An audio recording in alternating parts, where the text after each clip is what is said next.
Ah, mira qué lindo. Estamos comunicados con Sergio Maldonado. Primero lo saludamos, después hablamos. Sergio, desde La Patriada te saludamos. Quique de la calle, Quique Duplá, buenas tardes. Hola, buenas tardes. Bueno, repito lo mismo cuando se presentaron, que dije, bueno, saludo a ambos Quiques dos. Ahí está, ahí está. Y nunca me escucharon. No, Bueno, Finalmente se pudo. sí, pudimos. sí, así que bueno. Pudimos. Bueno, lo dijimos 20 veces, lo voy a decir la vez número 21 y no me canso, que vas a presentar Imposible Olvidar este 1 de agosto, ¿no? Aniversario de tu hermano. Sí, van a ser 8 años y Van a es ser ahí 8. en el Caras y Caretas, Venezuela 330. Sí. Ah, ¿y qué cuenta este libro? Contanos. Bueno, en realidad tiene que ver con una cronología de día por día de todo lo que fue pasando durante la búsqueda de Santiago, Sí. de esos 78 días más los 3 días del proceso que fue hasta la morgue. Recordemos que 2 días antes de las elecciones ya le instalan que se ahogó solo y que Sí. no tiene signos de violencia. Bueno, y parte de eso es todo lo que yo iba viviendo, como si fuera una crónica, digamos, y en paralelo lo que iba pasando con los medios de comunicación que iban desinformando y diciendo cualquier barbaridad. Que una cosa es cuando hablamos así, no sé, cada tanto, entonces va saliendo una noticia, va diciendo otra, y la gente va viendo el hilo en realidad de lo que era día por día. Entonces, si ustedes leen todo eso, pues, o sea, queda muy en evidencia de todo cómo lo fueron armando, cómo plantaron el cuerpo, lo iban a hacer un día, pero después lo terminaron haciendo al mes. Después sigue, que yo hay relatando cuando voy a la Comisión Interamericana de Derechos Humanos, nos juntamos con el Papa, también quiénes éramos, la infancia nuestra, quién era Santiago antes, no puedo decir lo mismo quién era después del 1 de agosto, en mi caso sí, quién era yo, a qué me dedicaba, y después en todo esto cómo se empieza a transformar y cómo empieza a cambiar la vida en el torno a la búsqueda de un familiar. O sea que no es algo que acompaña muchas veces lo que tiene que ver la exposición, sino que perjudica un montón, o sea, más allá de que es beneficioso para la presión y la aparición de un cuerpo, judicialmente también cómo está todo estancado. Pero bueno, básicamente es eso, todo 2017, porque había tantas cosas para escribir que todo el resto de los años queda como para una próxima etapa. Ok. Sergio, ¿qué tal? Te saluda Quique de la calle. Una de las cuestiones que contás en el libro tiene que ver con lo que pasó esos 78 días, todas las dudas que hay en torno a qué pasó con el cuerpo, si el cuerpo estuvo los 78 días en el lugar donde finalmente fue encontrado. Hay muchísimas dudas. ¿Podés contar cuáles son las cuestiones más oscuras de toda esa etapa? ¿Y las cosas que faltan develar, digamos? Primero, cómo se va dando la situación y quiénes son los actores principales. Dale. Podemos empezar con Pablo Nocetti, que estaba a cargo del operativo. Claro. Pablo Nocetti fue asesor de Sovich cuando matan a Carlos Fuentealba. Era abogado de los genocidas cuando desaparecen a Julio López.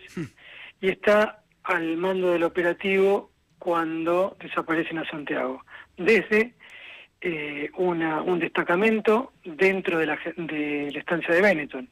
Recordemos eso, Claro. que Gendarmería, su destacamento, no es nada, nunca cambió nada de la época de la conquista del desierto, donde la fuerza de seguridad terminaban siendo los cuidadores o la seguridad de los terratenientes. Bueno, es una muestra más.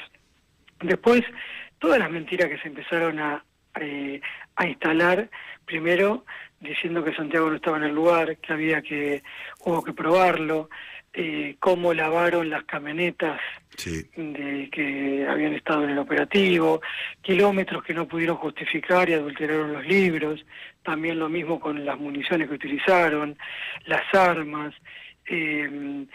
todos estos libros que tenían lo fraguaron, le arrancaron las hojas. Después uno de los imputados, como es Emanuel Echazú, estaba en el mismo horario que se estaba haciendo atender un Esquel, estaba haciendo un informe en Cuyamen, que son 90 kilómetros. ese mismo gendarme está viviendo en España, lejos de estar imputado, o sea, llamarlo a declarar o algo, es como se le garantiza una impunidad y termina como en dictadura, que se iban a vivir afuera. Claro.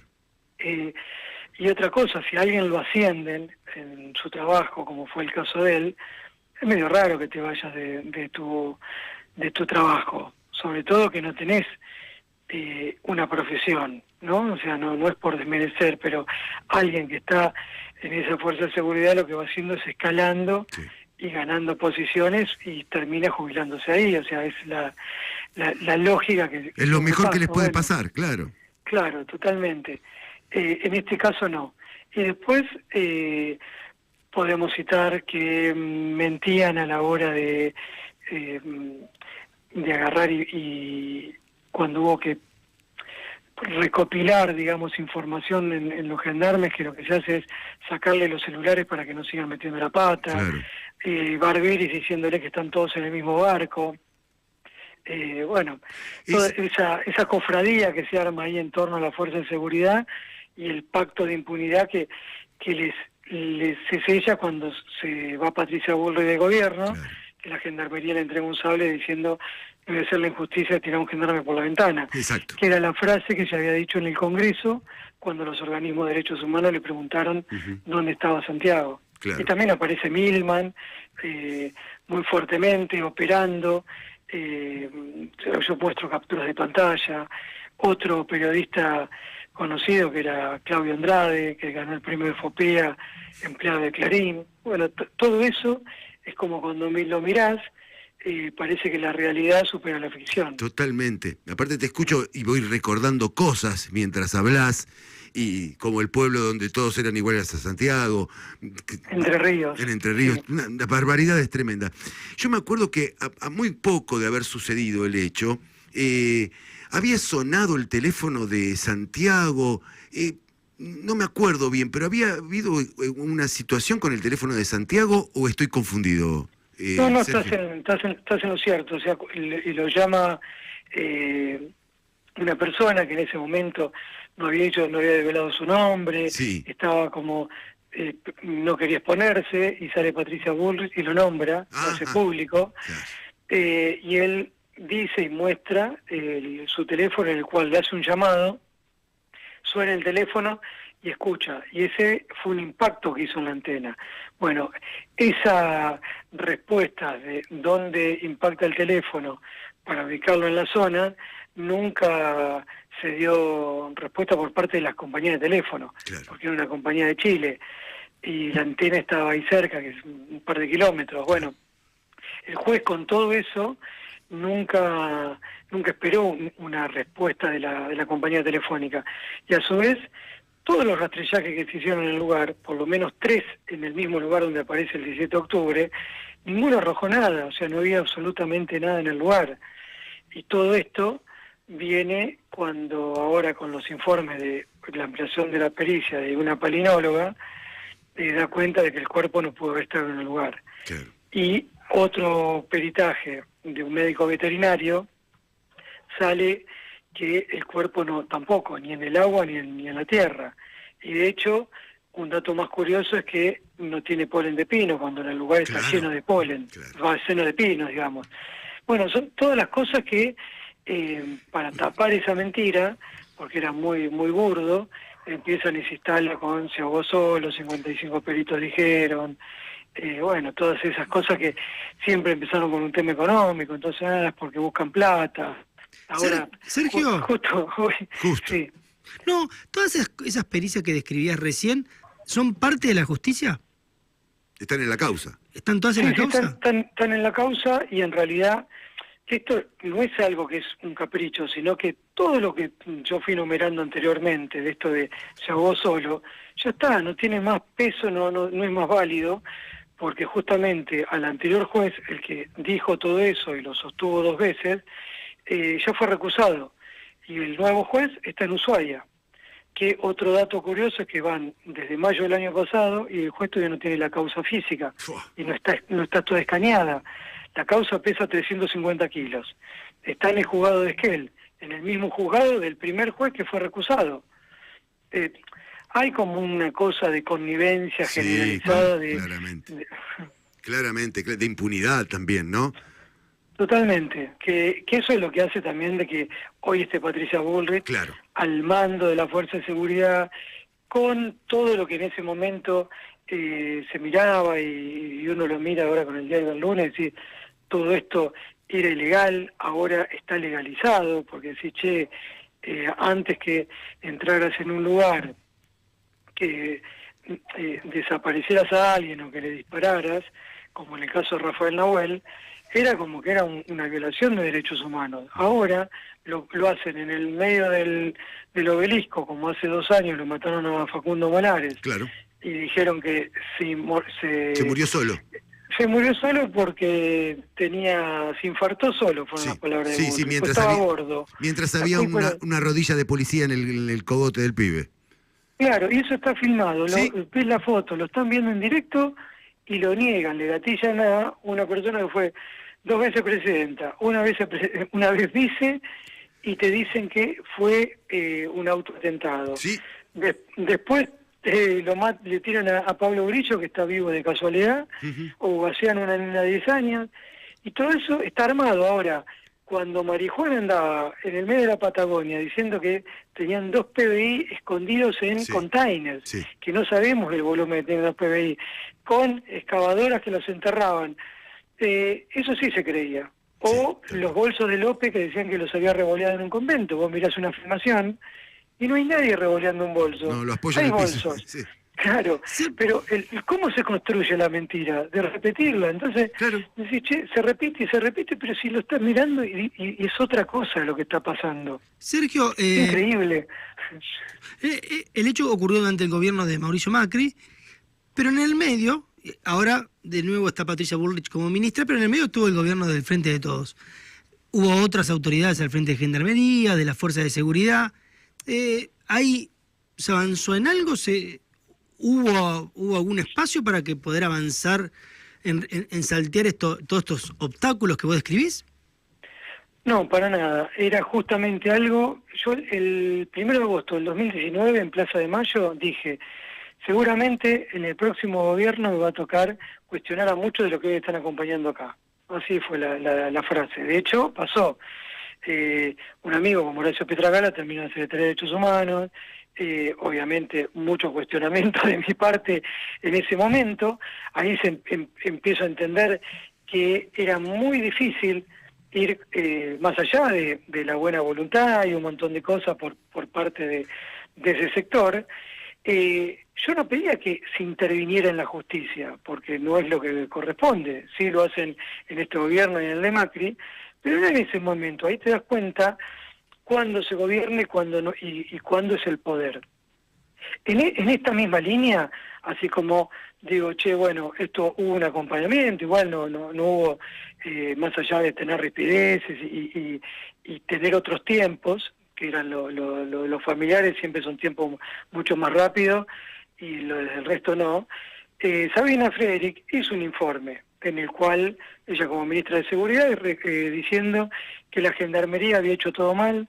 Después la Secretaría de Derechos Humanos emitió una presentación ante la CIDH diciendo de que reconociendo que no habíamos tenido un trato digno, que no habíamos tenido acceso a la justicia, todo punto por punto, que eso hace también una defensa en los derechos humanos, y podemos hablar hasta ese momento de violencia institucional, porque decís, bueno, está bien, fue una fuerza, después hay otros sectores que van queriendo esclarecer eso. Ahora, hago dos salteos, ¿no? Después me voy otra vez a lo de Bullrich y Macri. Ahora, cuando viene Aníbal Fernández, en vez de agarrar y continuar con esa investigación, agarrar y empezar a presionar, apartar a los gendarmes que participaron en la desaparición de Santiago, hizo absolutamente nada. Y lo que generó ahí fue seguir la agenda de la derecha. De hecho, por eso viene también lo que pasa con la propia Cristina Fernández, que no hubo ningún detenido en el momento. Decir, está Milman implicado, no sé, al menos llamarlo a declarar, empezá a ajustar un poco, porque son las fuerzas de seguridad que eran las mismas que le estaban respondiendo a Bullrich durante pandemia, que Bullrich andaba carancheando por todos lados y le respondían a ella. Y vimos, de hecho, en una marcha contra Lewis, en el Foyel, en el cual era el 2020, todavía no había pandemia, pero no había ninguna respuesta ahí, por parte ni de prefectura, ni de gendarmería, en ese momento quien era la ministra de Seguridad. Digo esto como para hacer una aclaración que tiene que ver que no hubo una posición o no hubo una toma de poder en el gobierno de Alberto Fernández en materia de seguridad y todo. Y eso, imaginemos que con todo el crecimiento que va ahora, se hace medio imposible. Ahora, volvemos a la época me estoy extendiendo un poco por Dale la con respuesta todo, dale con focalizada en eso, pero hay una diferencia, ¿no? O sea, yo veo que pasó lo del caso de Luis Espinosa en Tucumán, quedaron detenidos los policías, pasó lo de Facundo Castro, ahí todavía sigue dando vueltas, como que hubo cosas que en materia se acompañó, no hubo por tanto encubrimiento, digo el caso de Luis Espinosa, ¿no?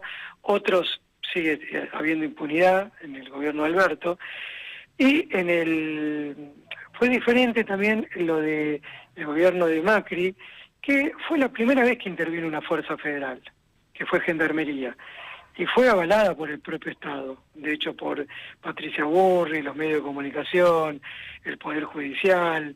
O sea, yo lo que cuento en el libro es el primer día que llego ante el juez y como ver que la fiscal parecía la abogada de Gendarmería. Bueno, todas esas cosas, había una posición política tomada, o sea, una voluntad política en favor de la Fuerza de Seguridad y del gobierno de Macri. El otro gobierno que vino después ya venía con todo eso, y recordemos que Rafael Nahuel lo mata a prefectura, y quien adultera las pruebas es Gendarmería. En el caso de Santiago participó Gendarmería, y quien tenía que buscarlo y nunca apareció, y casualidad apareció el 17 de octubre, fue prefectura.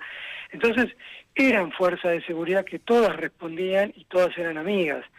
Y si tengo que decir, vos me preguntás rápido, el gobierno de Alberto hizo algo, no hizo nada. Lo que siguió haciendo es garantizar impunidad, porque debería haber apartado a los gendarmes, así como cuestiono a Aníbal Fernández, también lo cuestiono al juez Rafecas, porque Rafecas, que se dice ser el paladín de los derechos humanos y todo, nunca la citó a declarar a Patricia Bullrich por la causa de espionaje en la que me pincharon el teléfono. Claro. Y hubo seguimiento y todo, y al día de hoy sigue habiendo seguimiento, sigo denunciando, puedo dar casos concretos de lo que me fue pasando este último año. Entonces, me parece que nunca se dejó de escuchar a un teléfono, nunca se dejó de haber una persecución, de instalar un montón de mentiras, y eso también hace de la responsabilidad de que en el gobierno de Alberto no se fue a fondo, sobre todo en este tipo de casos, porque decir,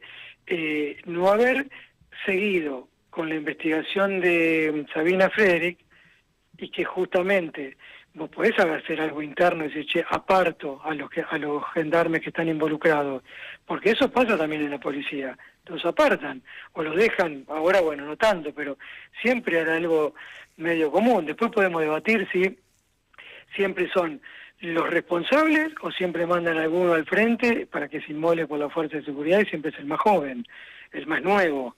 Eso es otro tema. Pero acá da la casualidad que siguieron teniendo impunidad, y ya les digo, Manuel Echazu está viviendo en España, no pasa absolutamente nada, y nunca fueron a declarar. Eso también habla de una falta también de compromiso dentro de esta gendarmería y todo lo que tiene que ver. Sí. Porque también se siguió la agenda de la derecha. Recordemos que trajeron 4 mujeres mapuches, una embarazada, y la tuvieron en Ezeiza. Entonces, hay cosas que para que no vuelva a la derecha, siguiendo la agenda de la derecha. Claro. Y miremos cómo estamos. Claro, claro. Quedó clarísimo. 1 de agosto, entonces, ¿en dónde la presentación? Recordámela. Caras y Caretas, Venezuela 330, ahí donde están que es el Súter. Sí, claro, claro. Y una pequeña aclaración, el libro se llama Olvidar es imposible, porque dijimos imposible olvidar es imposible. Es imposible, y ahí tiene prólogo de Pedro Saborido, de Ana María Careaga y de Alejandro Berkovich. Son 3, y podría haber mucho más. Pero bueno, y me va a estar acompañando Fernando Borroni, Nora Beiras y Ana María Careaga en la presentación, y de la editorial va a estar ahí Debret Viana. Así que bueno, es como bastante... Una delantera de lujo tenés, Sergio, ahí. Sí, por suerte, ahí bueno. Acompañando. Y gente siempre comprometida, y bueno, agradecerles también a ustedes, porque si estamos a 8 años es porque se ha venido sosteniendo el tema, a pesar de a veces estas dificultades y estas cosas que en realidad no es un cuestionamiento de crítica, sino también es... Yo siempre lo fui diciendo, esto no, o sea, es una crítica, pero era con el hecho de fortalecer los derechos humanos, nunca fue en el ámbito de perjudicar a alguien, sino decir, che, yo estoy alertando y veía que Patricia Bullrich iba a ser parte del nuevo gobierno, sin importar quién ganara. Si hubiera ganado Massa, Patricia Bullrich hubiera estado igual porque hubiese estado ocupando un lugar clave en Capital Federal. Claro. Entonces, no era deslocado, porque fue la mejor empleada que tuvieron para reprimir, y era la que ahora está haciendo todo ese trabajo sucio. Bueno, a ella le encanta y está feliz de hacer eso, y necesitan de ese tipo de cosas, porque si no el ajuste no se puede hacer sin represión. Claro. Bueno, eso se podría haber evitado, y yo creo que con la impunidad del caso de Santiago, que se le llega ahora a disparar a Pablo Grillo en el medio del Congreso y no pasa nada. O sea, como que por más que lo estén filmando, que se haga un informe, que esté todo, sigue el gendarme hasta ahora, que bueno, menos mal que lo citaron, pero si no es como que parece que no pasa absolutamente nada. El que gaseó a la nena de 10 años el año pasado seguía en funciones. Sí. El que le disparó y le quitó la vista de un ojo a Matías Aufieri, abogado del CEPRO, que está en el PTS, que de hecho es uno de los abogados en la causa de espionaje mía, que ese día también podría haber pasado a mí, o a Nacho Levi, o a todos los que íbamos ahí toda esa semana que fue muy intensa, el año pasado. Bueno, y no pasaba absolutamente nada. Y subían las motos arriba de la Plaza de Congreso. Bueno, eso se fue recrudeciendo y hoy parece que es algo naturalizado. Totalmente, totalmente. Y los medios de comunicación que ensalzan la situación, ¿no? Porque pareciera que relataran como un partido de fútbol, como la policía le pega a un viejo. Totalmente, o sea, y a mí a veces me causa gracia, mucha gente que aprueba todo esto, simpatiza, y cuando pasaban los chalecos amarillos en Francia, lo reivindicaban. Y ahora, viste, como que parece que se dan vuelta. Hay una ensalada, hay una ensalada. ¿Por qué el odio al kirchnerismo, al peronismo, se tiene que transformar de esa manera, de no reconocer y estás aplaudiendo a tu mismo opresor? Porque mucha gente que la pasa mal, que no llega ni siquiera al 15, y reivindica todo lo que va pasando. La verdad que es como para un análisis que yo no le encuentro explicación. O sea, ojalá que alguien pueda dar respuesta de todo lo que pasa y que la gente se dé cuenta que, porque antes votaban con el bolsillo, ahora votan con odio. Sí, claro que sí. El bolsillo dice una cosa, pero el odio dice otra. Sergio, te abrazo con todo mi corazón, gracias por tu tiempo y nos vemos en la presentación del libro el primero. Bueno, muchísimas gracias a ustedes y Verde Justicia por Santiago. Por supuesto que sí. Un abrazo grande. Adiós, adiós. Allí se retira Sergio Maldonado, autor de Olvidar es imposible, ¿sí? La historia hasta ahora, desde el asesinato y la desaparición de Santiago Maldonado. 10 minutos, lo logramos. Fue una linda nota, te felicito, ¿eh? La produjo Enriquito de la Calle. No, y acá toda la gente que hizo